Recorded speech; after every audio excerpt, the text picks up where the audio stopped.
एकदम अच्छे से चीजें रखी हो व्यवस्थित, आप कहोगे हाँ बढ़िया जगह है। किसी रेस्टोरेंट में जाते हो, अच्छी चीजें आपको दिखती तभी तो दोबारा जाने का मन करता है। पहली बार दिख जाए टेबल पे ही रखा है आपके, कुछ कह रहे हो भैया हटाओ, वो हटाए ना, अच्छा लगेगा? ऐसे ही एग्जामिनर जब चेक करता है कॉपी तो उसका माइंडसेट यही होता है कि उसे क्लियरली चीजें दिखे, जो क्वेश्चन पूछ रहे हैं आंसर पता चल जाए। मेंशन कर दो आप ये है तो बहुत अच्छे नंबर मिलते हैं। 2-3 बार पढ़ोगे, एग्जाम से पहले वाली रात को पढ़ोगे, सब अच्छे से याद हो जाएगा। उस दिन तो आपको वैसे ही सुपर पावर होती है, सब याद हो जाते हैं। तो पहले ही पढ़ लो, उस दिन रिवीजन कर लेना, बहुत अच्छे से हो जाएगी।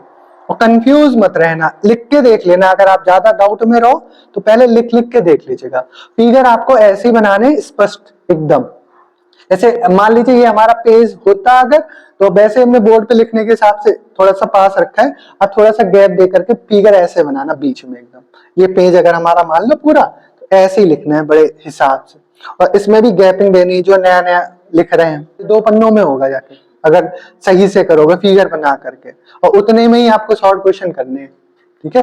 2 पन्ने यानी 4 पेज में होगा दोनों साइड के, तो अच्छे से ही करिएगा। ये तो कॉपी को लिखने का कायदा हो गया।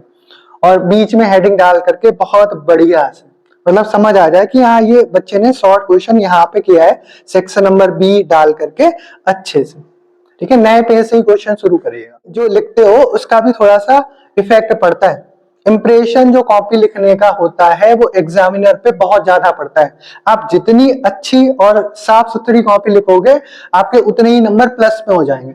और शुरुआत से आप कटिंग नहीं करोगे, एक एक क्वेश्चन जो भी कर रहे हो, चाहे आप लॉन्ग पहले करो, शॉर्ट करो, फिर वेरी शॉर्ट करो, या वेरी शॉर्ट करो, शॉर्ट करो और फिर लॉन्ग करो, ठीक है?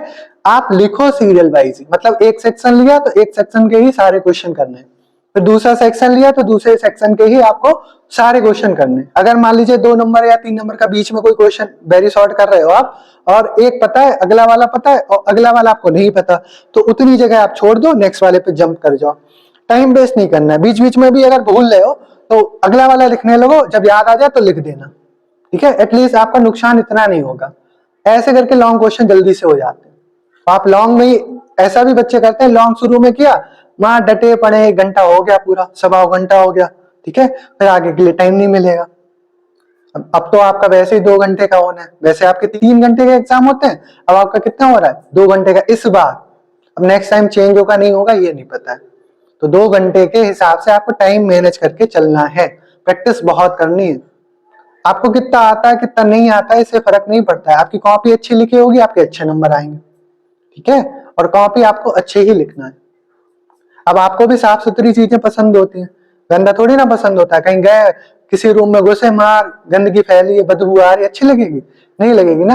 एकदम अच्छे से चीजें रखी हो व्यवस्थित, आप कहोगे हाँ बढ़िया जगह है। किसी रेस्टोरेंट में जाते हो, अच्छी चीजें आपको दिखती तभी तो दोबारा जाने का मन करता है। पहली बार दिख जाए टेबल पे ही रखा है आपके, कुछ कह रहे हो भैया हटाओ, वो हटाए ना, अच्छा लगेगा? ऐसे ही एग्जामिनर जब चेक करता है कॉपी तो उसका माइंडसेट यही होता है कि उसे क्लियरली चीजें दिखे, जो क्वेश्चन पूछ रहे हैं आंसर पता चल जाए। मेंशन कर दो आप ये है तो बहुत अच्छे नंबर मिलते हैं। और यूनिवर्सिटी में यही सबसे खतरनाक चीज होती है, यानी बच्चे इंटर वाली आदत रखते हैं, कुछ का कुछ लिख के आएंगे और बड़े वीआईपी तरह से लिखते हैं, कटिंग करके या जो भी है, फिर नंबर आते नहीं है। एक्चुअल में ऐसा हुआ है, लास्ट ईयर 75 नंबर का जो पेपर होता है उसमें 2 नंबर आए सिर्फ केमिस्ट्री में, ठीक है? 75 में 2, क्या एक भी लॉन्ग नहीं किया होगा उस बच्चे ने? आए हैं तो आए। यही सब मेन रीजन होता है। तो थोड़ा सा ध्यान रखिएगा और ये चीजें सुधार कर लीजिएगा। एग्जाम आपके होने वाले हैं इसलिए और बता दिया गया, ठीक है?